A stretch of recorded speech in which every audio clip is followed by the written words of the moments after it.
आपको प्रणाम करता है, आप इसको आशीर्वाद दीजिए। मैंने देखा सेठ जी का जो बेटा था, बड़ा अद्भुत बेटा था। सेठ जी बोले महाराज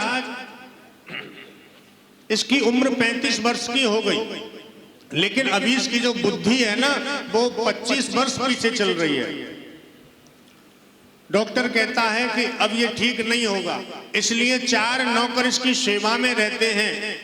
एक नौकर इसे जगाता है, एक नौकर इसे स्नान कराता है, एक नौकर इसे भोजन कराता है, एक नौकर इसको घुमाने के लिए ले जाता है। लेकिन मुझे एक बड़ी चिंता रहती है। मैंने कहा वो कौन सी चिंता है सेठ जी?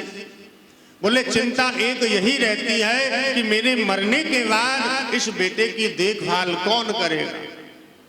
मेरा जो कहने का मतलब है, मेरा जो कहने का भाव है वो इतना है कि जिस धन को हमने कमाया और कमा कमा करके जिस धन को हमने एकत्रित किया, इकट्ठा किया, सज्जनों उस धन के अंदर अगर हमने उसको दान नहीं किया, अगर उस धन को हमने सत्कर्म में नहीं लगाया तो उस धन के अंदर दुष्प्रवृत्ति आ जाएगी, वो धन दूषित हो जाएगा।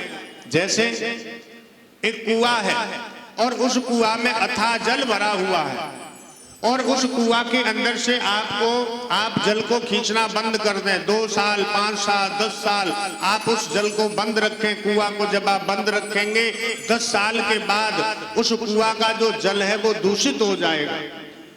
उस कुआं के अंदर छोटे छोटे कीटाणु बैक्टीरिया हो जाएंगे, आप उस जल को नहीं पी सकते। ऐसे ही अगर हमने धन को कमाया है, उसको बैंक में जमा किया है, अगर कभी धर्म के कार्य में सत्कर्म में खर्च नहीं किया तो या तो वह बीमारी में खर्च होगा या वह गलत कार्यों में खर्च होगा। इसलिए तन पवित्र सेवा किए धन पवित्र कर दान, मन पवित्र हरि भजन सो होत त्रिविध कल्याण।